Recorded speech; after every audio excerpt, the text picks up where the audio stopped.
সংবিধানের পঞ্চদশ সংশোধনী বাতিলের বিষয়ে জাতীয় পার্টির কোনো দ্বিমত নেই বলে জানালেন দলটির চেয়ারম্যান জিএম কাদের। দুপুরে বনানী দলীয় কার্যালয়ে বিজয় দিবসের আলোচনা সভায় তিনি বলেন, আগামী নির্বাচনে সবার জন্য সমান সুযোগ তৈরি হবে। জাতীয় পার্টি এখনও এমনটাই মনে করছে না। তিনি অভিযোগ করেন, তার দলের নেতাকর্মীদের নামে মামলা হচ্ছে, তাদের নিয়মতান্ত্রিক রাজনৈতিক কর্মসূচির অনুমতিও দেয়া হচ্ছে না। বিভিন্নভাবে দেশের জাতীয় ঐক্য বিঘ্নিত হচ্ছে।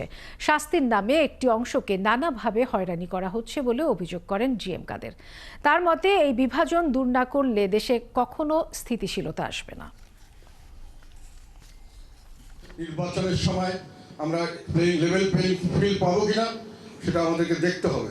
আমরা দাবি করব যে ভুয়া মামলা যেগুলো আপনারা উল্টোদের আমাদের নেতাকর্মীদের মাঠে আসতে দেন, আমাদেরকে যে রাইট, আমাদের সংবিধান অনুযায়ী যে অধিকার আছে সেই অধিকারগুলি আমাদেরকে পালন করতে দিন, আমাদেরকে সভা সমাবেশ করতে দিন, আমাদের মানুষকে ফ্রিলি তার রাজনীতিতে আসতে দিন এবং আমাদের বিষয়গুলি সমানভাবে সমস্ত প্রেসে আসার ব্যবস্থা করুন, সমস্ত গণমাধ্যমকে আমাদের ব্যাপারে তাহলে দেখতে হবে।